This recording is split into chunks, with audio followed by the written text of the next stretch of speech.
Um, a deafblind person's inability to communicate with people adversely affects their interpersonal skills and later in life the ability to obtain a job. Without being able to see or hear, they're a small minority and therefore they cannot communicate with most people. This creates difficulties in making friends and learning social skills. Also, obtaining a job is difficult because of the need for sight and hearing. It is greatly used in a lot of different vocations.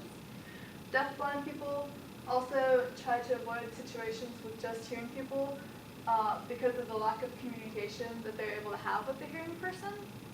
And so this also hinders their ability to develop social skills. Early in life, they should start learning basic life skills. Something that most people don't know, but a deaf-blind person needs to be taught how to play. And just like other similar things like that, they have to actually be taught how to do things that hearing people take for granted. It is best for each child to have their own individualized plan. Each plan needs to take into account what his or her parents can provide financially, and also future plans when the parents or caretakers are no longer there to take care of the deafblind child. The first part of the individualized plan should be the child learning basic things, and that should be like just basically dressing themselves, eating, and playing skills. After the basics, then the child can move on to developing social skills, fine motor skills, cognitive development, mobility, and other things along those lines. Then while at school, they should continue with the child's individualized plans, making changes to adapt to how quickly the child learns. After they're done with high school, some will go on to college, and many college campuses have special accommodations for the deafblind. Some of the things that they have before classes begin is that the deafblind child or college student can become oriented to the campus before there's a lot of people there. They also have college placement test benefits, like they get to take it before everybody else, and they also get extended time. They have scheduling of classes benefits also, and they can register first before all others in order to have time to find an interpreter and to get books in large print or braille. Getting their books in like large print or braille usually takes like 3 to 6 months, so they need to register way in advance. They also can take reduced credit hours because it takes longer to read braille than it does to read normally. And also, most campuses will put specialized braille maps. Then during classes, they get like adapted courses, which means they can be like waived out of PE, which would be difficult for them to do, or also like if they needed a foreign language requirement, instead of taking a spoken language, they could take a literature class. They also have access to certain technologies, such as closed circuit TV and VersaBraille. And VersaBraille is a computer that translates material into braille for them. They also have access to interpreters and note takers. They get preferential seating so that if they have an interpreter and the interpreter needs to be close to the front of the class, they can be up there with them. Or if they have assisted listening devices, if they need to be close to the front of the class to be able to hear. And they also are given advance notice of test, and that's because they might need to get that in large print or braille also, and that takes a long time. Or if they're going on a class trip, they get advance notice of that also so they can find an interpreter. Then after college, or maybe after high school, depending on when the child's going to go into the real world, they have to transition. And one major thing that a deafblind person should have when transitioning into the real world, or even to college, is called a resource book. And a resource book basically just contains personal information, such as your address and your date of birth. It also contains emergency contact information. And then it also says like that you are deafblind, so that if you were in an emergency and a medical person came, they would be able to help you accordingly. Then the person should also have things such as the ability to use an interpreter. It helps to have family support, good mobility skills, some mode of transportation, and also the ability to understand the responsibilities of employment. Lastly, but not least important, a deafblind person transitioning into the real world needs to have goals and a plan to obtain those goals. They need to have goals such as what they would like to do with their life, and then they need to be able to figure out how to obtain those goals.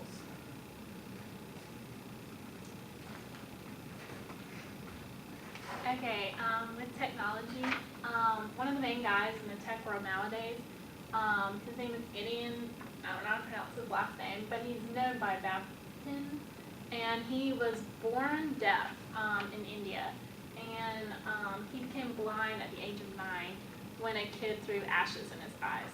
But he actually sees the good side in this because he said it was a blessing in disguise because he never would have met his calling if he hadn't been blind and deaf. His mission is to live as independently as possible and to change the lives of hundreds of thousands of people like himself throughout the world by creating different technologies so the blind and deaf can live in a world and function in a hearing and seeing world. He's a tech whiz. He's helped technology companies develop new gadgets that allow the blind and deaf to navigate the seeing, hearing world. So he's done field tests on the Braille modified laptop phone, which is this one right here. And what that does, it's used by the deafblind to talk to the rest of the world via a speaking operator.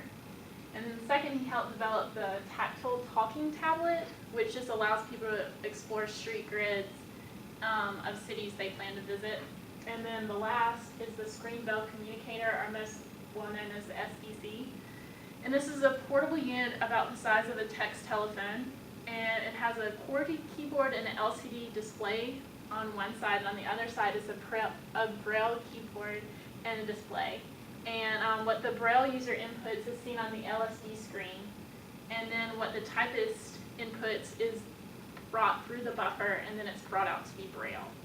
And the deafblind can use this to do their shopping, order meals in restaurants, or communicate with stewardess on airlines. Okay, so doing research, there are over 29 pieces of equipment and programs that the deafblind can use, and I just picked out about 8 devices that I thought were particularly interesting. So the first one is the block letter communicator, which is this right here, and it's a portable device like most of these objects are, and this is especially for people who do not know how to read Braille. The characters, how it works is you can fill the characters on the device, and they're a block letter. So pretty much but this takes practice, especially if you don't know Braille, by the blind deaf person, because they have to be able to feel and recognize the characters on it. However, this device only works one way, so the deafblind person must be able to answer it through speech. It can't go back through, they don't have something to type, and for the hearing person or seeing person to be able to see what they said. Okay, the next one is the Braille Light, which is this one right here. This is portable and can be taken anywhere, like most of them. It is the smallest and most lightweight of the Braille products available. It's the newest. It has a 40-cell refreshable Braille display, a standard Braille keyboard, and a simple command structure, and a fully adjustable speech synthesizer. So it talks, what you type in, it talks to whoever you're speaking with. Okay, the next is the Cupid, and this is a computer system which is designed for people to use touch, sight, or sound to access information. And it's an organizer, word processor, and communication aid. And the novel tactile output is not Braille-based. And so since it's not Braille-based, as was stated earlier, it takes longer to read Braille. It's quicker to read and stuff like that. Okay, so the next is the flat magnetic stainless steel speakers. Okay, and this aids in Morse code reception on the radio frequency.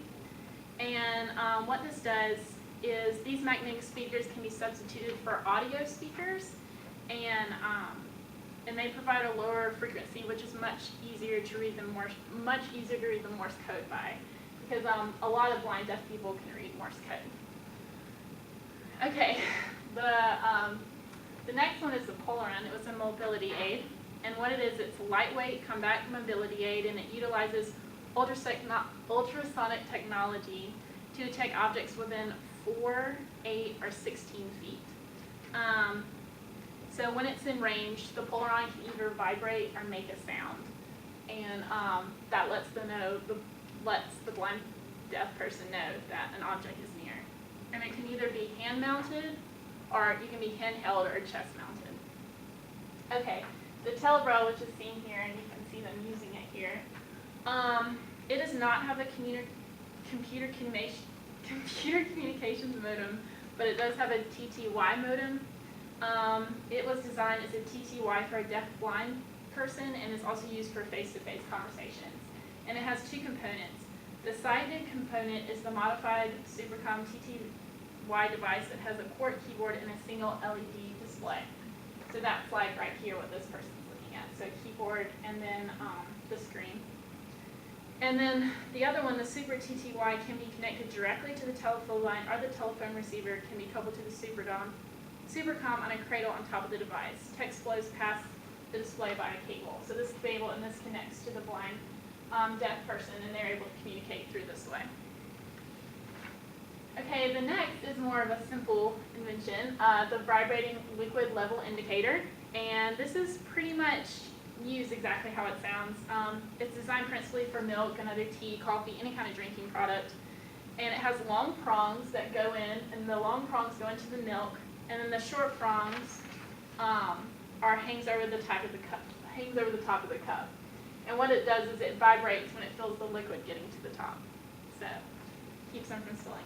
And then the last is what you wouldn't think is a GPS. Now, hearing people and seeing people use GPS every day, but companies such as BrailleNote, BrailleSense, and the PackMate bring the power of the GPS to the deaf-blind person. Because what they do is these note takers have both speech output as well as electronic braille displays, and this can also let the deaf-blind person know what streets and business they are passing. Because I came across in my research that sometimes, a lot of times actually, the blind and deaf can be taken advantage of. And there was one case in particular where this guy got into a taxi cab, and the taxi cab driver knew that he was blind and deaf, and actually drove around for a couple of blocks to try to bring up the money it cost to get somewhere. But the blind deaf person was able to know where he was because of this. So he said, "Where are you going? Like, you've gone past it. Like, don't try to rip me off. Like, I can tell where I am. I can see where I am." Or not see, but they can see through the GPS, through the braille. So that's it on technology.